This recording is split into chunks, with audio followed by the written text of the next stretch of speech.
सत्यदेव जी महाराज करने की राजा। इधर बलराम जी का विवाह रेवती के साथ हुआ, बहुत हर्ष उल्लास मनाया गया। भगवान ने अपना प्रथम विवाह विदर्भ देश राजा भीष्म की पुत्री रुक्मिणी के साथ प्रथम विवाह हुआ। श्री कृष्ण भगवान कहते हैं कि साल शिशुपाल जरासंध के पछवाड़े राजाओं की उपस्थिति में ही स्वयंवर से हरण करके उसी प्रकार हर करके लेकर के आए, जैसे सर्पों के बीच से गरुड़ किसी सर्प को निर्भीक अपने चोंच में उठा करके लेकर चला जाए। भगवान ने द्वारका में ले जाकर के रुक्मिणी के साथ प्रथम विवाह किया, जो साक्षात लक्ष्मी की अवतार थी। इतनी बात को सुनकर के महाराज परीक्षित कहने लगे ये भगवान चोदमीक्षामि कृष्णस्य तेजसः यथामागध सालवान जित्वा कंडात पारः।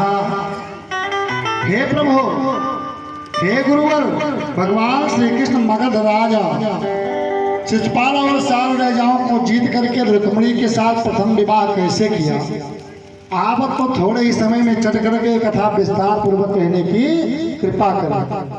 कहा ठीक, कहा क्यों, आपको आप 6 दिन हो गए कथा को श्रवण करते हुए।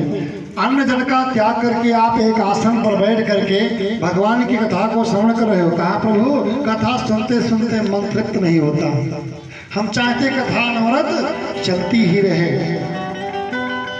कहा ठीक है, सुनो कि राजा सीत भीष्म को नाम विदर्भधिपति महायनः। कहा विदर्भ के महाराज राजा भीष्म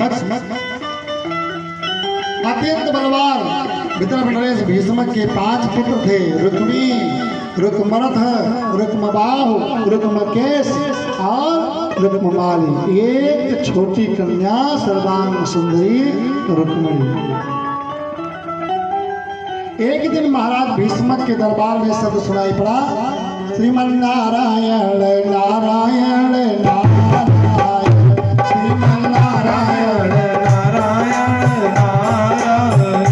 श्रीमन्नारायण नारायण नारायण, श्रीमन्नारायण नारायण नारायण, भजमन नारायण नारायण नारायण, भजमन नारायण नारायण नारायण,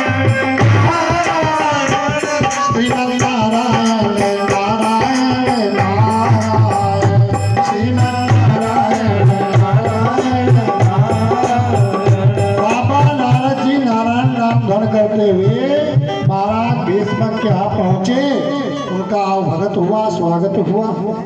महाराज भीष्म ने बाबा नारद जी से पूछा कि हमारे एक परम सुंदरी कन्या है महाराज, इसकी हस्तरेखा देख करके बताओ इसका विवाह किसके साथ किस दिशा में होगा। बाबा नारद जी रुक्मिणी के हाथ को पकड़ करके हस्तरेखा देखने लगे।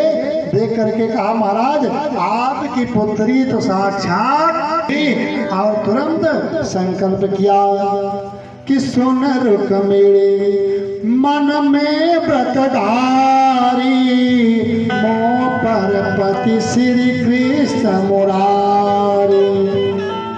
रुक्मिणी जी ने मन में विचार किया, मेरा विवाह चाहे जब होगा अब द्वारिकाधीश श्री कृष्ण के साथ होगा, अन्यथा मैं विवाह नहीं करूंगा।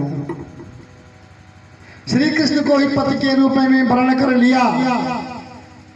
कुछ समय के पश्चात इनका बड़ा पुत्र रुक्मी पिताजी के पास पहुंचा। महाराज भीष्मक ने कहा बेटा, एक दिन